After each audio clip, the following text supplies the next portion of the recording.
A very good morning to all of you, my dear students. Very welcome to the next class of Five Kingdom Classification. Today we will start our class with a very interesting story. This story is about the formation of universe.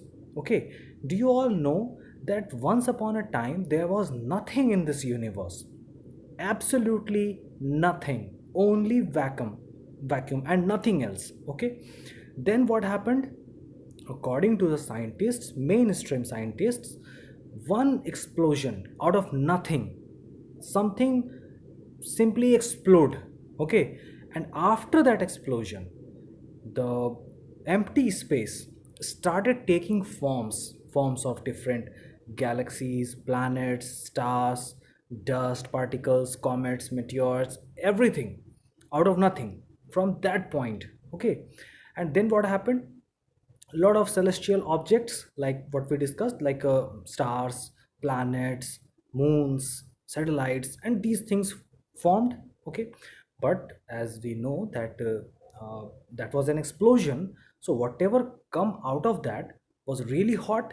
So our planet also formed after that explosion, and it was really a ball of fire in the beginning. Okay, then what happened? Slowly, after very long time, it little bit its temperature decreased, little bit cooled down. Then slowly what happened? Slowly, it completely, the upper part became hard like a rock because of cooling, and the mantle and core is still hot like before, as we all know. Okay, but the upper part become rigid. Okay, this is not in the mainstream science, but yeah, there is a belief that water was not starting in the present, in the starting. One comet or something like that hit earth. Okay, and that was made up of ice, and then water came to earth. Either ways, either the comet hit the planet, or it was here but in the evaporated form. It started raining one day on earth. When it rained, my dear students, it rained for several million years continuously, and all the oceans and ponds and rivers, seas which we see nowadays were formed. All the landforms which were, you know, deep, which were below the water level as we see today, was filled with water. Okay, and then life started thriving on earth. First, what type of life started? You see, I forgot to show you this image, beautiful image of Big Bang. They say it happened like this. Okay, simply boom. Okay, so we were on earth. So when it rained for several million years, then life started forming on earth. Okay, what type of life first begin arrived, first formed? Definitely Monera. Simple cells. Okay, simple cells without intercellular membranes started forming, assembling each other, started assembling and forming. Life came into existence. Okay, then those cells simply developed and became protistas. Okay, some new species were born, protistas. Protistas were a little bit developed. They were more energetic, they were more capable of doing things. They have cilias, they have pseudopodias. Okay, and more organelle bound, membrane bounded organelles. Nucleus was well defined. Okay, so they were more stable. Then fungi came into existence. When fungi came into fungi, no, one, I have made a mistake in the previous video also. Actually, I was aware that from my childhood that it is called fungi, but recently, a couple of days ago, I was doing some research on YouTube, and I found it that it is not. In some other video, I found it that someone was saying it as fungi. Then I researched it again, that is it fungi or fungi? Then I found out that no, it is fungi. And in the previous video, whole video, I have saying, actually my whole life I was saying it as fungi. I'm very sure you, many of you also used to say it as fungi, but no, it is not fungi, it is fungi. Okay, it is fungi. So fungi started forming on earth. Fungi were a little bit less developed than plants. Okay, in terms of, they were not able to prepare their own food. They must depend on some other organisms for their food. Okay. And one benefit was that actually algae was formed before fungi. Okay, algae was formed. So algae was simple small plants. Okay. um, Not unicellular, but yeah, very microorganism plants. And they, what they did na, they started inhaling carbon dioxide which was here in abundance, and started exhaling oxygen. Okay, algae. And when, because plants do this, okay, so algae started doing this. And algae, after algae, oxygen came into existence. Earlier oxygen was not present on earth. Okay, only carbon dioxide, nitrogen, these things were here, and other gases. Oxygen was not here. But when the water accumulated in the oceans, they then algae were formed. And algae did the thing, they formed oxygen for us. And then many life forms, earlier also life forms were there. Okay, many type of life forms were started evolving, but they all were carbon dioxide inhaling life forms. When oxygen came into existence and oxygen inhaling life forms, animals started developing, then those carbon dioxide inhaling animals, nature decided to stop that project.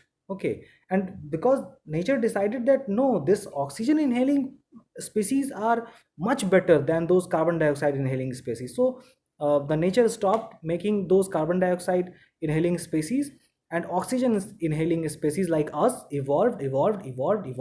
And today we are talking via internet. Okay, so this was the evolution of earth. This is how we came here. Okay, now let's move further. We have studied moneras, we have studied protistas. Okay, we have also studied fungi. Today we shall study plants. Okay, the most beautiful and I'll say pure natural thing present on earth, plants. Okay, so let us continue. Why I have picked this image? Because to tell you some additional information, that in ancient India, people used to eat on these leaves. These are banana leaves. I am very sure you must understand. These are banana leaves. People used to eat on it, and it is very healthy. Even today, just for fun, if you get some banana leaves, try it. Keep it instead of your plate on your table. Have some food on it and eat. You will see that the flavor of food itself is changed, and it becomes so yummy and very healthy itself. Okay, so in today's class we will study about some autotrophs. Autotrophs means organisms which can make their own food. Okay, how? By the help of photosynthesis. We all know that. Okay, so this kingdom is known as plantae. Okay, so let's begin. Okay, first of all, let me show you this. This is a very beautiful scenery. Have you ever been to a mountain place? If you will go to a mountain place, and in the morning if you will wake up and go out of your room and you will see the hills, you will see something like this. The forest, they, plants have stomata, right? These are plants. And you all know that plants have stomata, simple small pores present under the leaves, through which water comes out.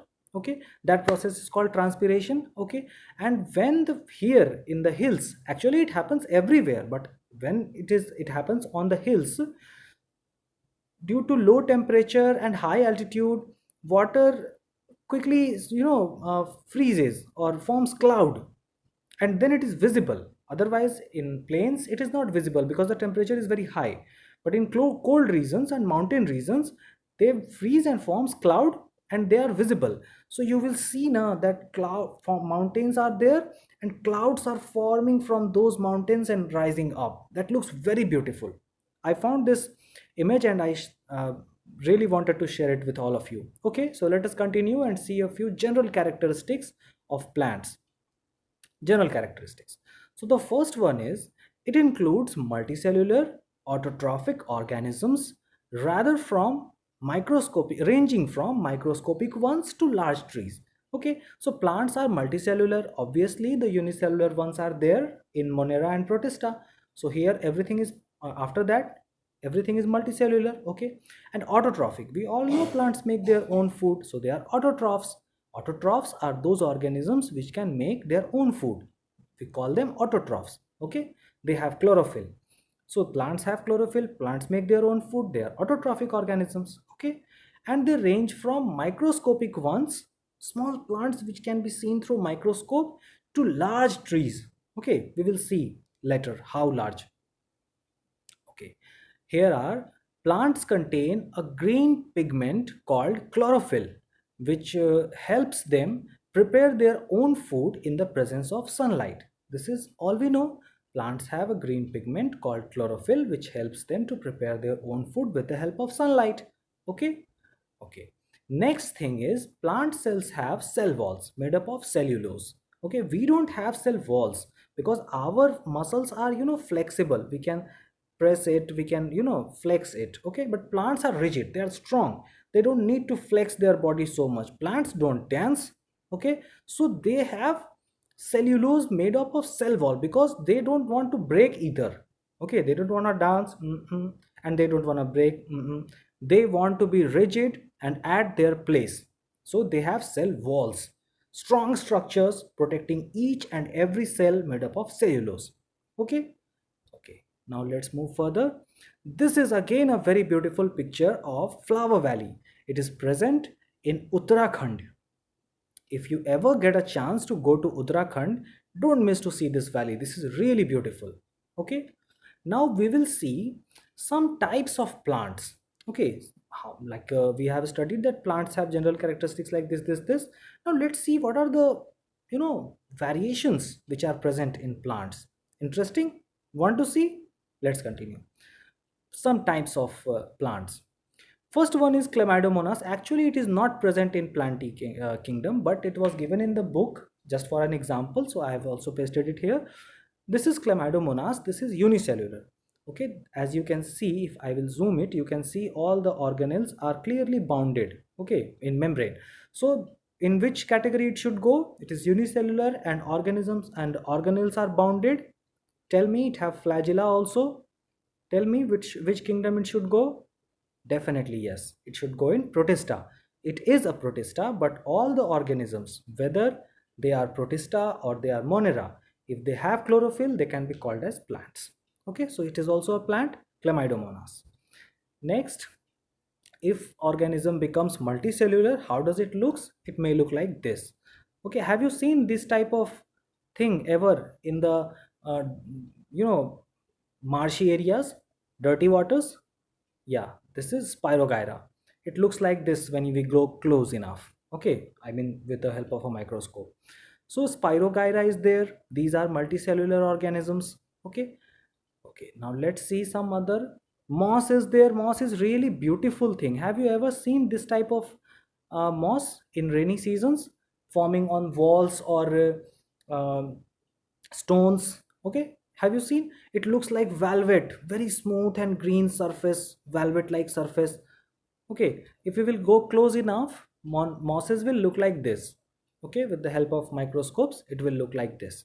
So moss is also there. It is little bit larger. So okay, so unicellular, multicellular, and organism level. Okay, mosses have all those things like leaves, as you can see in this picture. They have leaves, stems, but a few things like xylem and phloem. Have you heard about xylem and phloem, which are used to transport water and minerals? Those things are little bit lacking here. Okay, so that type of organisms. And then we have big trees. Okay, big trees without fruits are not present in some plants. Okay, like we have, for example, California redwood. California redwood is the largest tree of the world. Okay, it goes up to a few hundred feet. I'm not exactly remembering the number, what is the height. You can google it and tell me also in the classroom. Okay, discuss it with other students also, what is the exact height of California redwood. But I have an image which can help you imagine how large it is.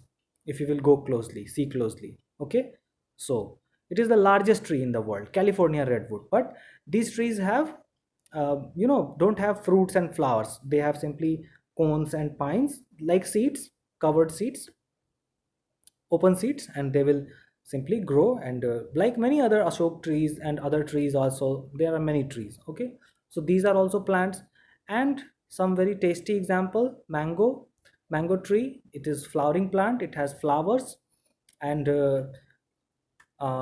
seeds also covered inside fruits also. Okay, okay. And if you will go close enough, if you will see closely, mangoes look like this. Yummy. I will eat one after making this video. Okay, okay. So some types of plants, there are these types of plants, they are all beautiful, they are all autotrophs, they are all healthy, they all are very very beneficial for us. I love plants a lot, but there are some conditions. All plants are not good boys, there are many bad boys also amongst them. The question is, are all of them herbivorous? Do you think that all the plants are herbivorous, simple cows like animals? No, no, no, no, no. There are some naughty plants also. Like for example, see this. This is a Venus flytrap. You see, a fly came into it and it simply closes it, closes the wings, and the fly is trapped. It is called Venus flytrap. Okay, it is very deadly, and the fly which is trapped inside will be digested with some digestive juices, and the plant will absorb all the nutrients, and rest will be excreted. Okay, one trap is used only once in a plant. Like this one, it closed now, it will never open and never reused. Another one will be reused again. It is only one time use, single use. Okay, okay. Let's see few more. This is called pitcher plant. As you can see in this picture, a fly is sitting here, and inside there some liquid is, some water like liquid is present inside, if you will see closely. Okay, so what happens, flies slip into that liquid, and that there is a jelly like liquid present inside, and after falling into that, fly will be unable to come out, and then it is actually a digestive juice which is jelly like, and after falling into it, it will be digested inside and absorbed inside. Let's see from few more. See this, not only flies, plants can eat big animals also. Okay, so if you see in a forest this type of plant big enough which can engulf you, stay away. Okay, don't mess with it. Okay, here also not only frogs, mice are also at danger in forest. See, it fell down, and inside there are digestive juices. It will never be able to climb up because they are sticky, and it will be digested inside. So these are also bad aspects of plants. Yeah, not bad aspects actually, my dear students. Nature works like this. Okay, food chain. This is called food chain. Every living organism, only every living organism can only eat other living organism, except for water. You cannot eat anything dead. Anything, anything which you will eat is either living right now or was living some time ago. Okay, not only us, any other organism cannot eat any other thing except than water which is dead from the beginning. We can only eat organics like rice, potato, chapati, vegetables, fruits, milk. All are what? Living cells. They all were living. So we cannot eat anything dead except then water. So water is very magical. It forms 72% of our body. We should respect water a lot. Okay, and these are the things. So this is the end of the chapter. End is not coming. Okay, it went down. Doesn't matter, it is the end.